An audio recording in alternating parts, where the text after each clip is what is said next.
My pleasure to welcome John with a silent J, Tejada.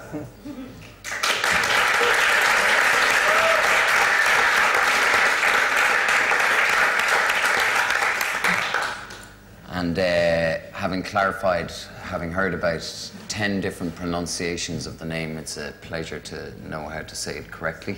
All right. You can, of course, also say it with the Spanish accent, but I'm not going to try that here now. The other thing, John, over the last week or so, with your name coming up and the obvious mispronunciations, I also found quite a lot of people would describe your music in very different names. The word techno came up, the word house came up. I heard some people mention jazzy, broken, all these things. Is there a preferred title for you, or?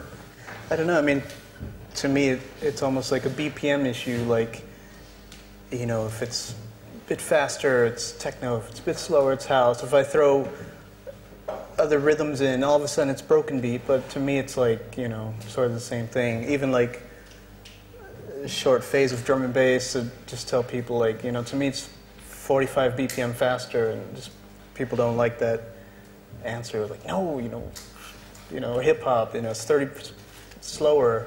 I mean, not hip hop, but, you know, my sort of slower thing, which get, you know, downbeat and things. So I kind of grew up from my parents both being classical musicians and just sort of hearing like a broad scale of all kinds of music when I was young. So in a way, in my head, it's just music in a way, you know. I mean, all these things get categorized to death. Like house has tech house and deep house and you know, about 30 other things, and it's, you play it for your mom and it's like, oh yeah, okay, like it's all the same really. So what BPM is your house cut off?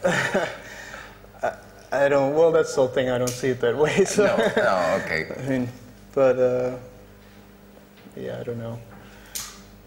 And you spent some time as a kid in Vienna. Was that, you mentioned just now your parents were classical musicians, right? And why Vienna?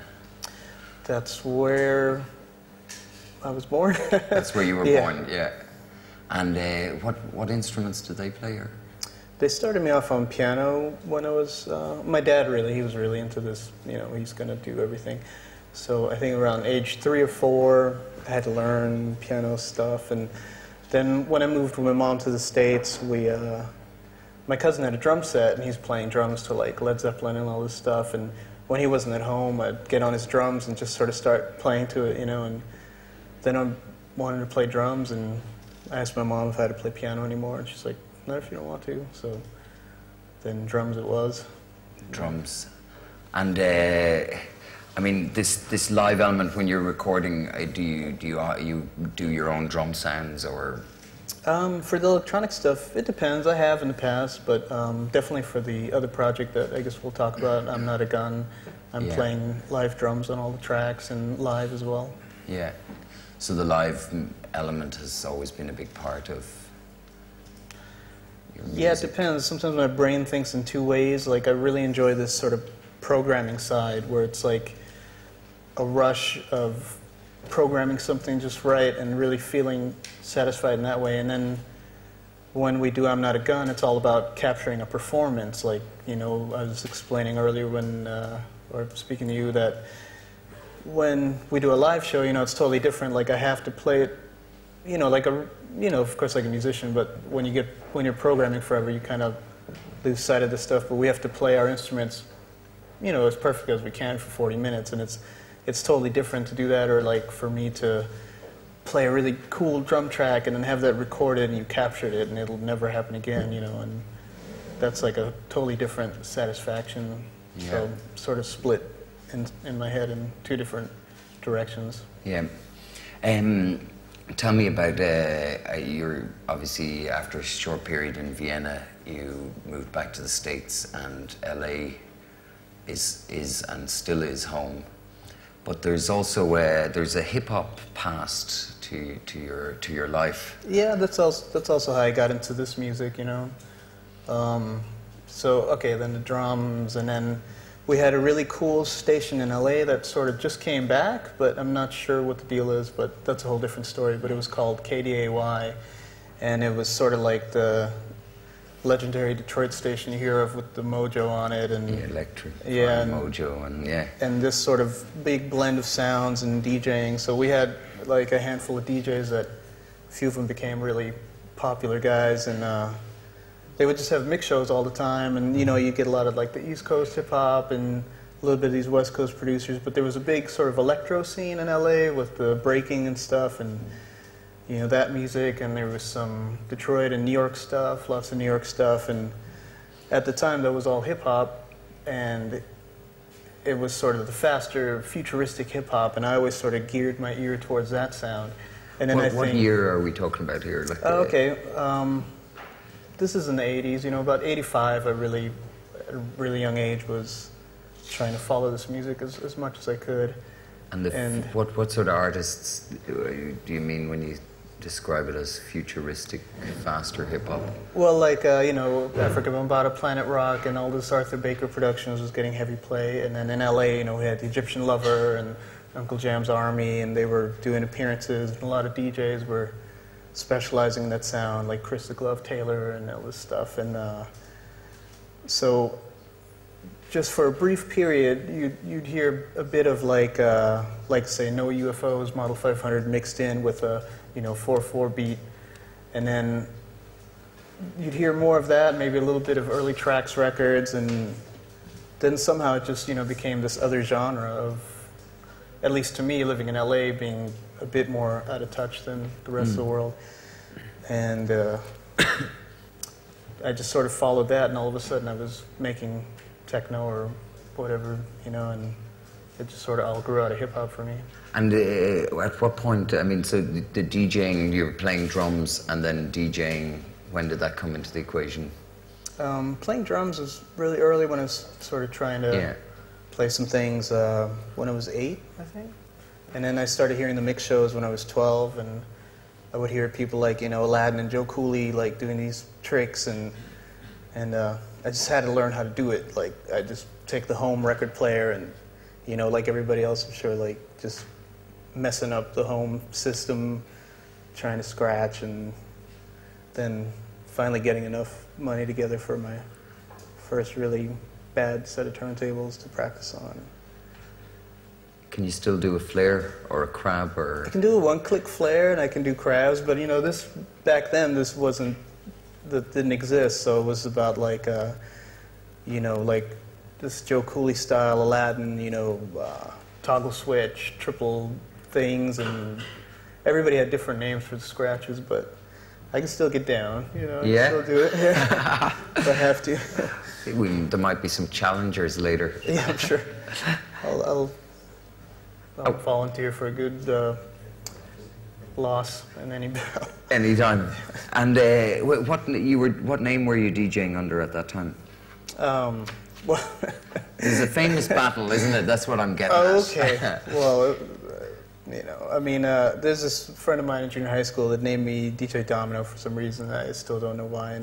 And I really, even at the time, I wanted to use my name, and everybody's like, you can't use your name, you know, nobody uses their name. You have to be someone. Yeah, so we had, you know, I was actually, when I was in high school, I was on a college radio show with a friend of mine who passed away in LA, but, you know, being in high school and totally disconnected, I had no idea. I knew we were on the radio, but I didn't think anybody was listening. So apparently a few people, like, you know, I guess we were getting to, you know, Cut Chemist, he knew me from the show and battling just locally and stuff, but, you know, I was just enjoying doing it. I didn't think anybody knew about the show or anything, and his partner, Newmark, and I used to battle, and, you know, we hated each other, and then we became friends, and I bought my first sampler from him back in, like, 1990, so that was a big step to start making my own But beats, you were music. sworn enemies.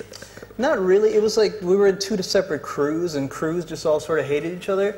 But I didn't have any problem with anybody. Like, I'd always sort of see them, and I'd be like, hey, he seems cool, you know. But then the crews would be like, we're going to battle you, you know. And I was like, okay. And I'm like the DJ to do it, so I just get thrown in these situations, you know. But it was fun. It's competitive. I mean, hip-hop always was with the the dancing and the music, and that was a sort of fun element that I enjoyed from that genre because, you know, it's all about outdoing the other guy, and, you know, I think we're all competitive, but that just really was unapologetic about it, which I think is kind of cool. Kind of primal in that respect. Yeah.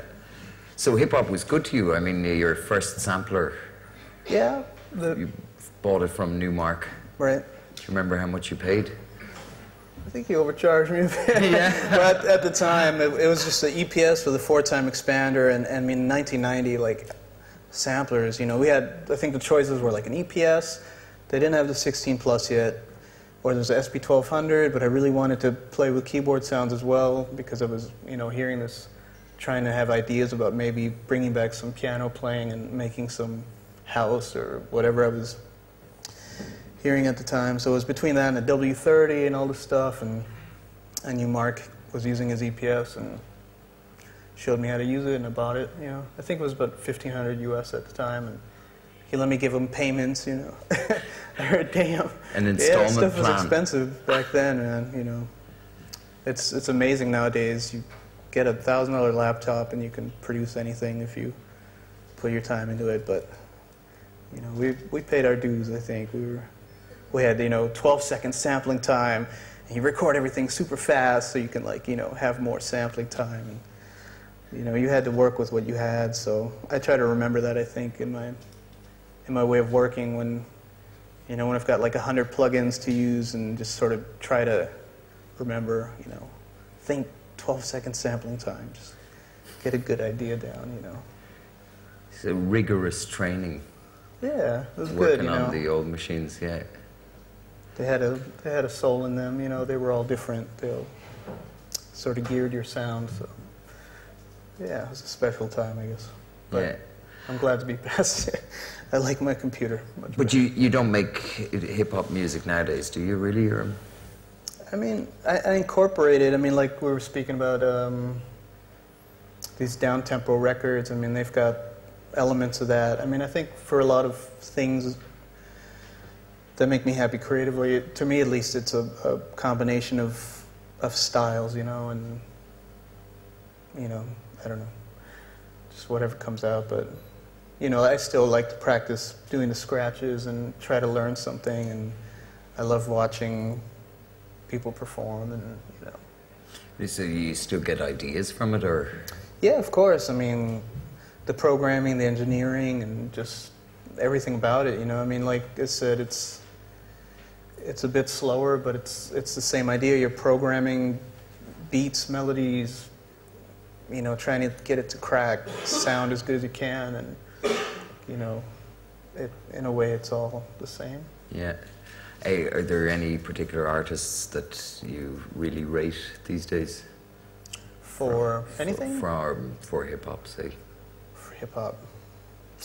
I'm still partial to all the stuff I sort of grew up with, you know, like this early Bomb Squad production, and this early, like, you know, Boogie Down Productions, Eric B. and Rakim stuff, and the early Pete Rock stuff. That was just like, that made a really big impact on me. Yeah.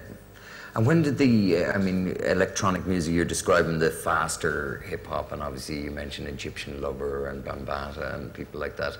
At what point were you tuning into European sounds?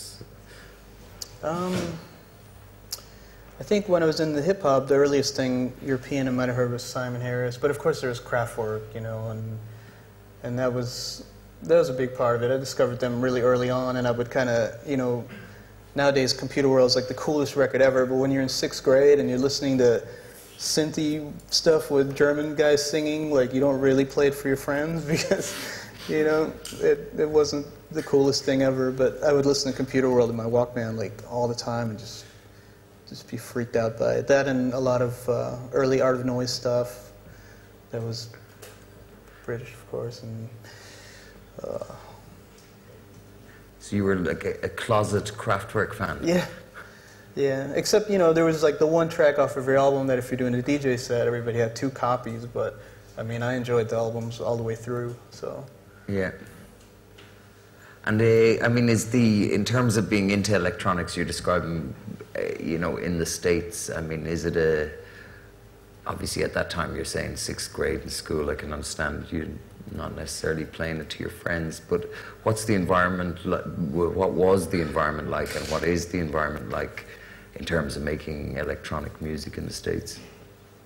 Because pretty much dominated, as we know, by hip hop and Right. and country. Right. I don't know. I mean, it's different for everybody. It's sort of become a home base for me now. I get to come to Europe very frequently, and there's such a strong scene here. And I think it just makes it difficult for people at the moment to do parties and to bring people. And in a way, I remember when I was younger, like trying to collect the early Detroit stuff even, and a lot of the UK stuff that was at the same time coming over. Like I was super hungry for the sound, and it was really hard to find. You know, it was only a lot of more progressive music coming over, and it was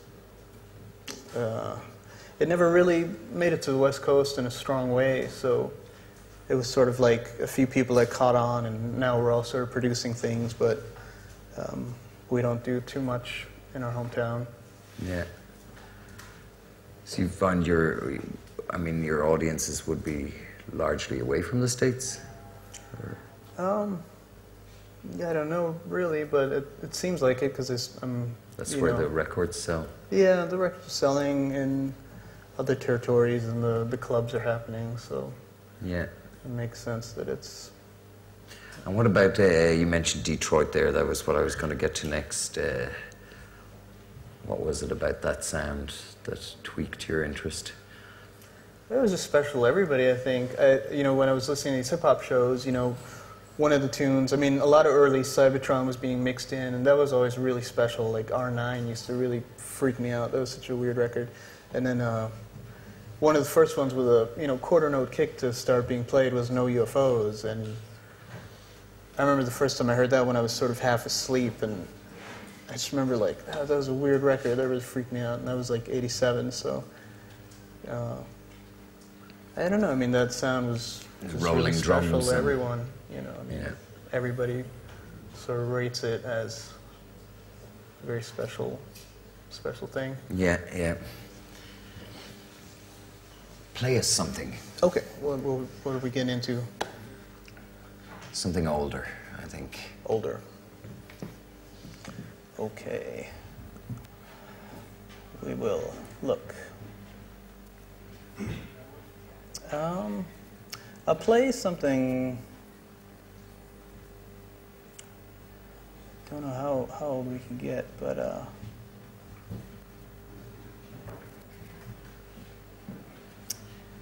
we've got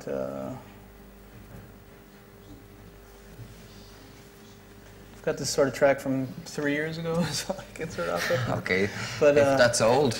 Well, no, not for me either. I mean, I've been putting out records for 10 years, but I didn't bring anything extremely old. But no, sure, 3 years is good. And what is this track? Well, it's a remix of a track I've done for my friend Dan Bell's 7th City imprint, and it was originally released, and then I sort of did a remix, and it's called Time Bomb, and or maybe I should save it because this is what I'm gonna play with in Ableton. So let's look at a different one possibly. Getting used to the screen resolution.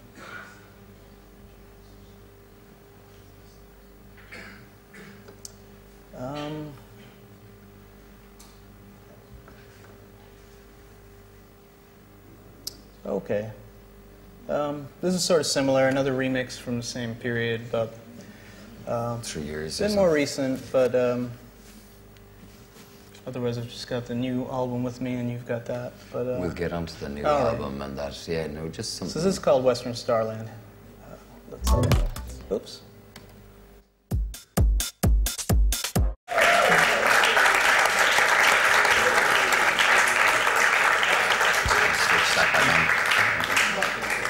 So, yeah, we're actually speaking. This reminded me that the whole segue of my sort of hip hop influence. This whole track is sort of produced in a hip hop sense. Like all the little bits you hear, like the drums as well, is like layered breaks, and instead of just speeding up a break, you know, it was like fit more of a house rhythm, and the little strings and the wah wah, that's from Zapp and Roger, and it's all very hip hop produced. It's definitely, in a way, that's why it's the same thing to me. So it's just like loads of rare groove samples put together, but the result is more, you know, house techno to however it sounds to people. But there's sort of a big production influence in the stuff I do from my hip-hop roots, you know, because it's just sort of satisfying to found sounds and putting them together, you know, but I think in a different way as well it can work. It's also, I guess, coming from the DJing, the aesthetics of that, chopping up records and breaks, and yeah. It's, you know, favorite pastime of mine, so yeah. You know, it's just fun to chop things up and make new things with them. And yeah. And when do you ever use your little tricks these days when you're DJing?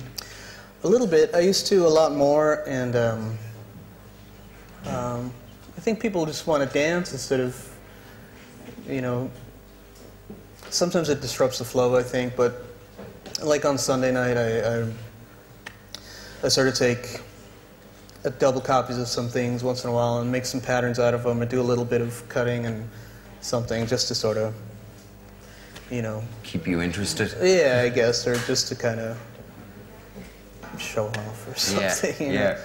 But again, it's fun, like the whole thing of hip-hop, to take a piece of music and remix it on the fly, and, you know, it's still something I enjoy doing a lot. Yeah. But mostly you use a program called Ableton. For the live PAs, yeah. Yeah. It's, especially with the new version, with the addition of MIDI, it makes it so much more live. Like, instead of just working with the audio, which works so well, I can translate lines that are from studio tracks and, you know, make a MIDI synth play that, and then add loads of control to the MIDI synth, and then have more control over all the channels and even the, you know, the synthesis of some of the tracks, and that gives it a much more live feel than just working with the audio. So, do you want to give us a demonstration of this? Yeah, sure, I'll try. In another piece that I was going to play instead of this one, called Time Bomb, it's sort of the same production style,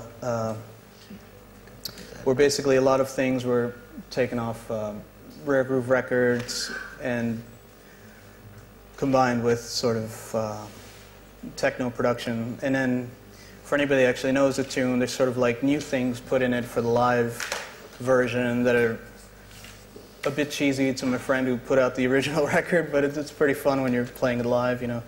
So I'll sort of fade in some of the elements and play a bit with it. How many people here, just before you start, John, use Ableton? 1, 2, 3, 4, 5, 6. Okay.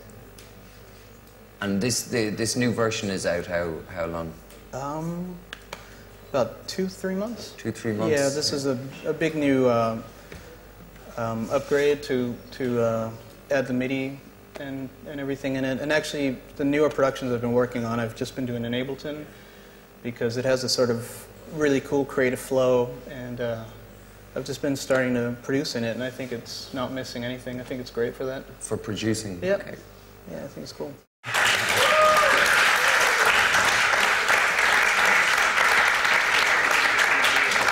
Just watching you play around there, I mean, it's endless hours in the bedroom. It could be not a hell of a lot different from practicing your scratches. Right. I mean, that's the trick, is just how to figure out how to do it for a living. You know? Okay.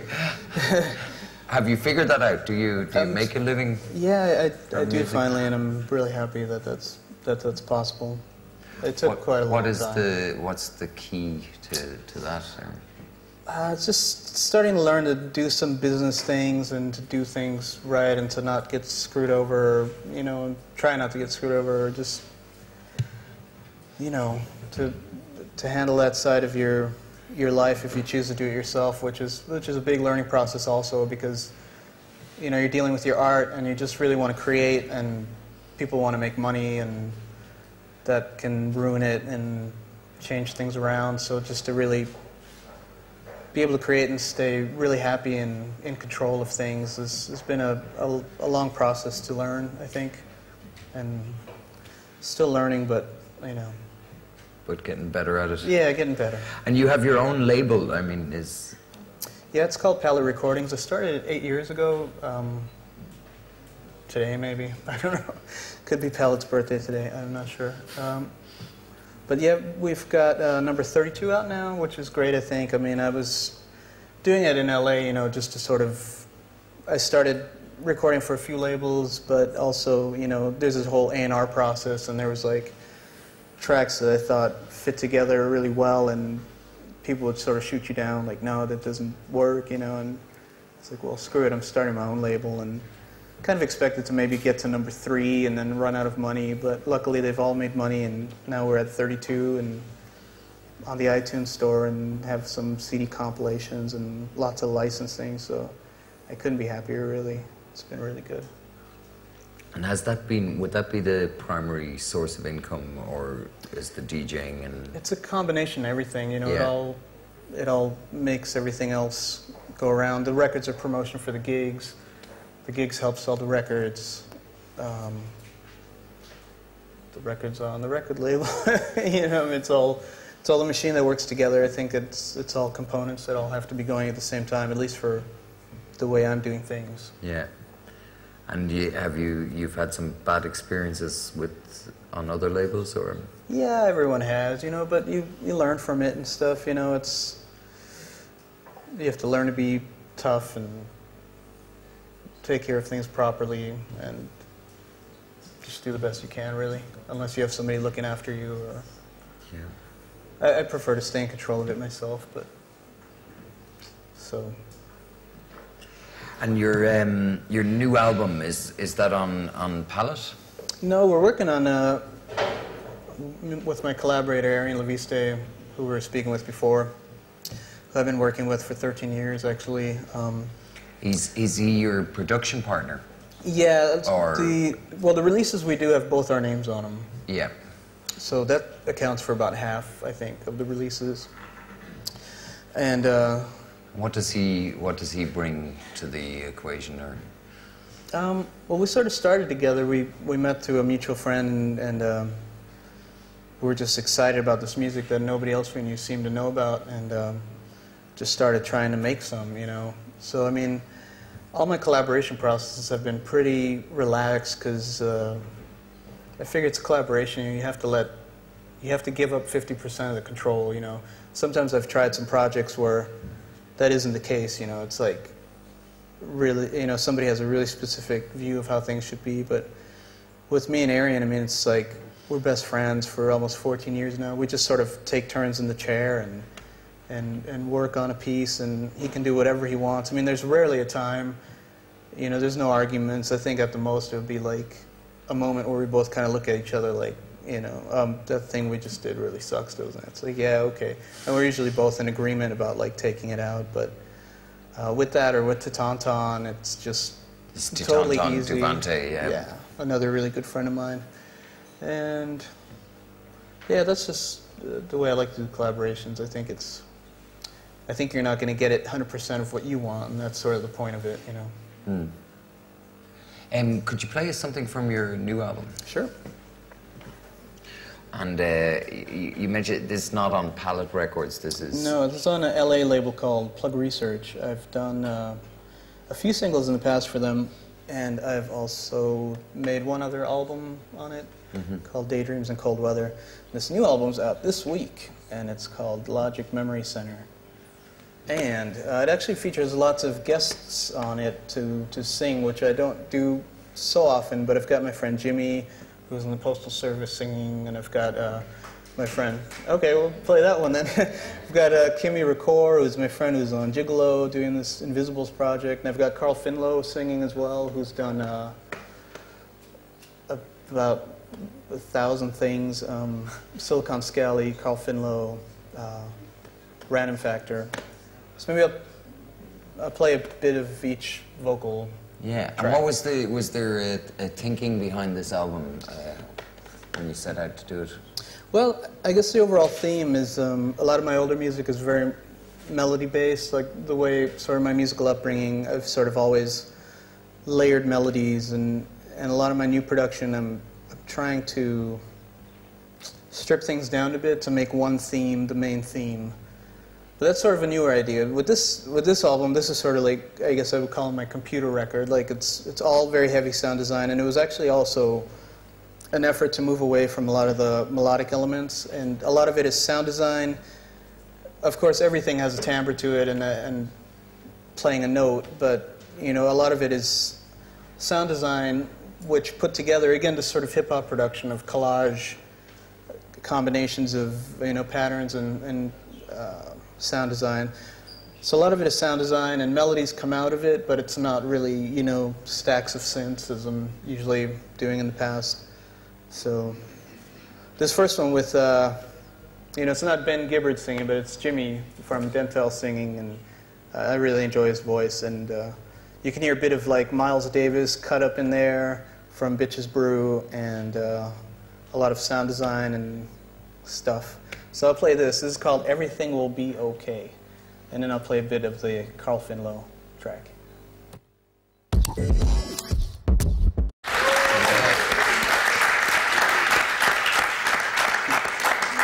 Thanks. And then this is Carl Finlow, who I swear could be a pop star. His voice is really beautiful, but he's, as all of us, super embarrassed to hear their own voice. So was it your first time working with vocalists? No, like so directly? I've done a few things, but just here and there. Yeah.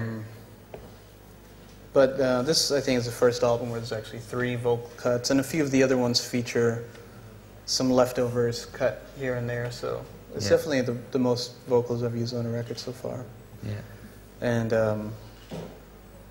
yeah, I mean, this is sort of the romantic track that Carl really made it that. But I actually had Carl Finlow sing to the track we just heard, and he's living in Paris, so I sent that over to him, and he sang to that. And when I got it back, like, I had the intention of making a new track to it, almost like to remix it. But even when I heard him singing on it, I was like, it doesn't sound like he's sang on the track. So I created this new track around it. And because of the lyrics, I made it ultra personal, and I actually used a new software also, sort of like the older Metasynth, where you can sort of analyze pictures, and I would load in pictures that maybe meant something special to me, and then the sound generated by the picture was sort of used in the track as well. So one of the first sounds you hear is like from a special picture, and just sort of knowing all these things. Well, it's a software. The name slips my mind. It's a new version, but this older software, Metasynth, you could load in pictures, and it would basically, by additive, I could be getting this wrong, so I'm sorry, but I think by the harmonics, the different colors represent different harmonics, so it would play through the spectrum of colors, and you'd get a sound. And most of the time, it just sounds bad, but somehow one of the pictures I loaded in just had a really beautiful sound, and it was a special picture. So that's kind of like the first sound you hear with some drums, and then more of this sound design stuff, and then Carl's nice vocals. And Carl sort of did his own multi-tracking of vocals, and he wanted to give them to me all separately, but I just felt what he brought to it was so special that I just wanted like a 2-track bounce. I wasn't going to touch it. He put vocoders and all this stuff in it, and pitch shifting, and that was his input to it, so I didn't want to change it. So, and then when he heard it, then it was a completely different piece of music, and luckily he was okay with that. So, yeah. He liked it. Yeah, he liked it. He thought it was better than what he sang to, and then Jimmy was happy with this piece, and I was happy with all of it. So, yeah. So I'll play Carl singing. This is called "Alone with You."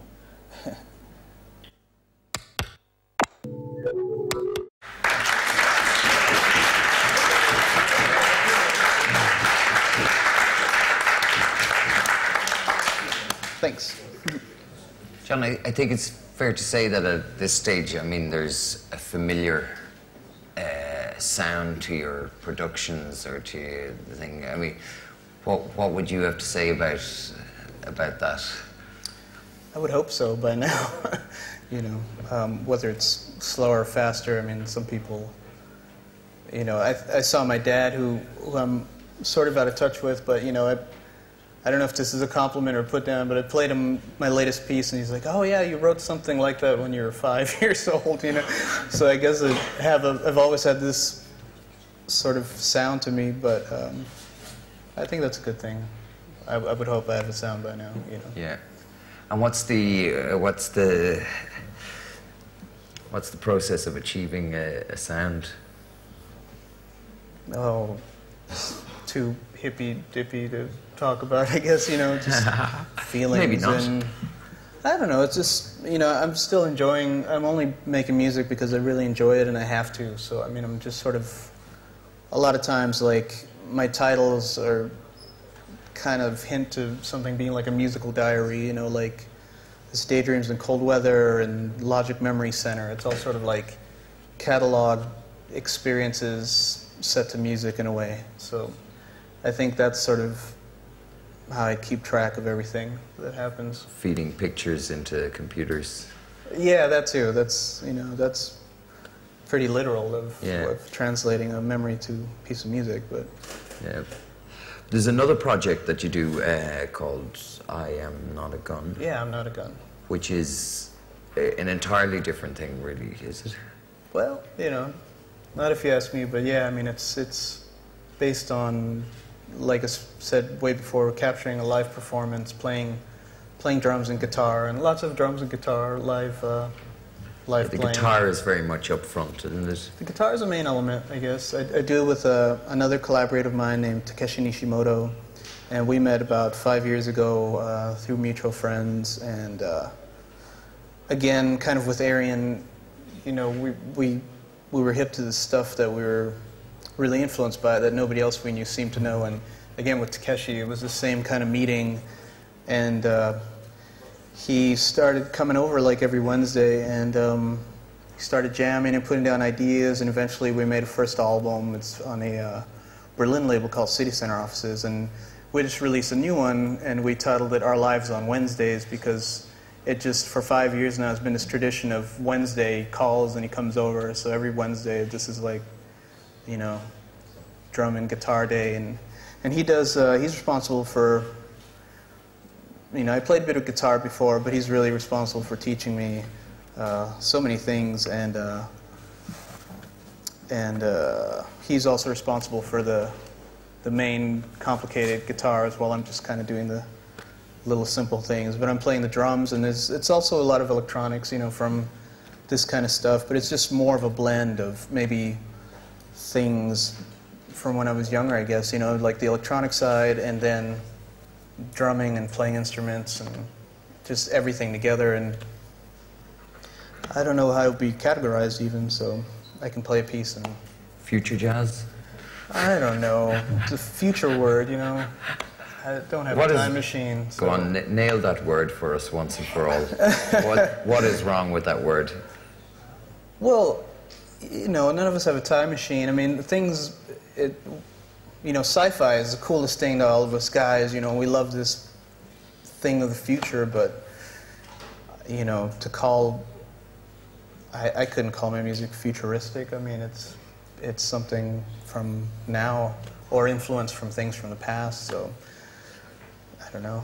It's funny, isn't it? It's retro, like, as Shake would say, retro futurists, or... I don't know. Sometimes, like I mean, you look at old future, visions of the future, say from the 50s, tell us more about the 50s than they do about what was going to happen in the future. Yeah, I mean, so many things it's the same today? I don't know. I don't know. I really don't. I'm just looking for you to drive a stake through the heart of that word. Yeah, I mean, I don't know what to say anymore. But I will play a track from it, and then if it makes anybody think of the future, then that's great. Then that's okay. Yeah. So this is a new album, which is a bit more electronic and on the rock side than the previous stuff, and I'm doing the electronics and playing drums, and some of the guitar is mine, a lot of it is Takeshi's, and And you've been doing live shows with this in Japan recently? Yeah, we got to do a few out there and a little bit in LA. And it's really fun because, again, it's like... What's the live setup? I'm using Ableton. I've got very stripped down, basically anything that... It's sort of like the computer's a third band member, so anything... There's loads of friends that want to play with us, but we always kind of... We're very tight-knit with our ideas, and, you know, sometimes this thing with collaboration, like you bring one other person in, it could be really great, but all of a sudden they're, you know... Like, we're very much in agreement about what we want to do, and we don't need to risk it's just somebody two of you saying, you know, this part really sucks, you should do it this way, and it's... You're out. So the computer is a third band member, and I'm using Ableton, and basically any of the stuff we can't recreate live is being played with Ableton. I'm getting a click track, and I'm actually also speaking instructions to myself of when to start and stop, because we've got lots of starts and stops, and then Takeshi's actually combining maybe 2 or 3 guitar parts that, you know, maybe we've done together, or just pieces I've played, because he's just that good and I can't play very good. So I'm never playing guitar on stage, you know, but yeah, so that's our live setup. Yeah. But you've also done a remix of Such Great Heights, right? Yeah, I've remixed all sorts of things, but you mean of this band project or other bands? I don't know if you do it alone, the track Such Great Heights. Oh, right, yeah. I guess in a way that's a very electronic band, you know. I mean, it's sort of like this indie rock, poppy, electronic thing, so I don't know. But yeah, I enjoy working on remixes that have a lot of more acoustic elements and vocals and, you know, guitars and things, and sort of transforming that into my style, you know.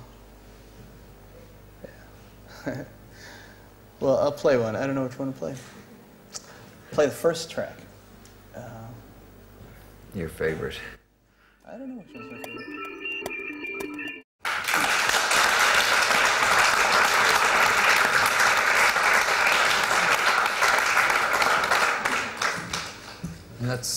It is quite different, really, isn't it? I mean, there's rocky elements. It's a bit melancholy, maybe, is it? Yeah, all of our stuff is, I don't know.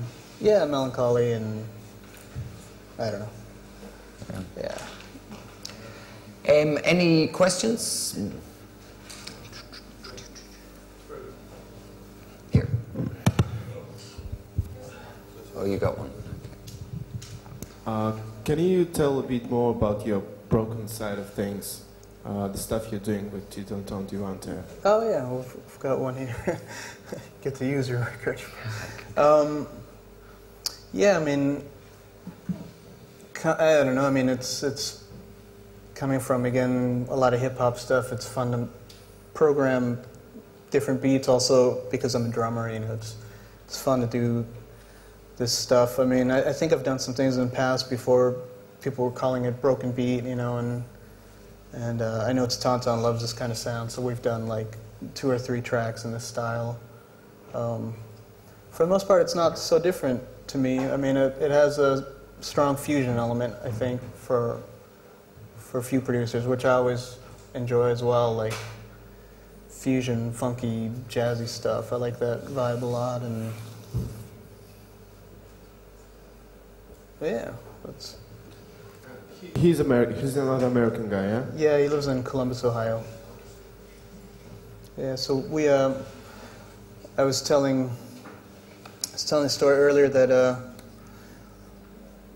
ordinarily I'm trying to spend a lot of time to make productions, you know, the way I want them to be. And in the past, before, I would knock out lots and lots of music. But when me and Titonton get together, we're really, really limited on time. So actually, both times we've done 2 EPs, one for my label Palette and one for his Residual. And both times we made the 3 songs in one day, which was pretty trying experience. But I was telling you that when we made this one, when we heard it on the ride to the airport the next day, we just hated it until I heard another friend of ours, Dan Curtin, come out to LA, and he played the A-side. And I was like, oh, what is that? I know that record. I really like it. Because I never heard it again. I just thought it was total throwaway crap. And then after I heard Dan Curtin play it, I had to call Titonton. I was like, hey man, I heard the A side. It sounds pretty good, man. I'm just like, okay, let's put it out. So this is, I think this track was between lunch burritos and dinner. So, so this is one of our sort of more broken beat things.